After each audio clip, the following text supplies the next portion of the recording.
So, ang gagawin ko po ay sa palad ko na siya pakakainin.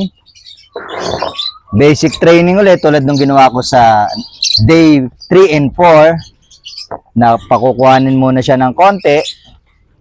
Tingnan niyo po yung improvement niya. Hindi na po siya ganon takot sa kamay ko. Dalawa. Then, sarado. Ulit. Bigay ng seeds. Tutuka ulit si Goku. Kukuha ng ilang piraso. Sarado. Pwede nyo rin habang dahan-dahan yung sinasara yung kamay nyo, naihahawakan nyo yung kanyang tuka o ang kanyang pisngi. Yan. And sarado. Ngayon po, ay susubukan ko naman siyang lumabas sa cage. Tapos, ibabalik agad natin kapag ka po siya ay nakakuha na ng konting feeds or ng konting seeds. Yan. Okay, sarado. Nakita niyo lumalabas na.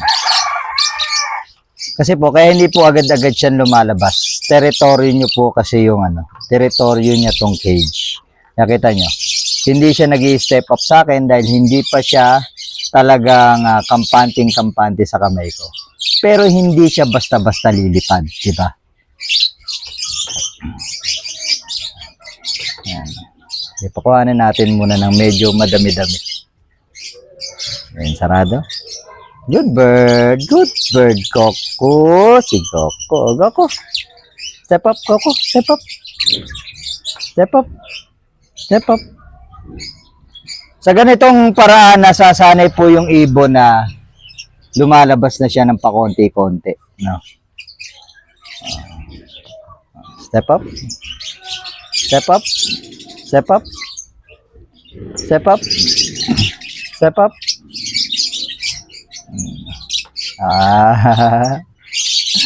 Good bird, Goku. Galing ni Goku na, no? So kahit papano, within 5 days, ganito na po kaamo ang ibon. Hindi na po siya nagwawala pagka pinapasok natin ang kamay sa cage nila. At eto, nakikita nyo naman na talagang maamo na. So sa mga susunod na araw, titingnan natin yung development pa nitong ating ibon. Kung talaga bang siya ay pwede na nating ilabas sa kanyang cage at maging kampante na. Hindi na po siya takot sa aking kamay kahit na gumagalaw-galaw na ganyan yan. Hindi po siya nabubulabog. So ito po ating day 5. Sana po ay makatulong po sa inyo ang ating tutorial na to. At sa mga hindi pa nakaka-follow, follow nyo lang po ako para masubaybayan nyo ang pagte-training ko kay Goku hanggang sa siya ay tuluyan ng umamo sa akin.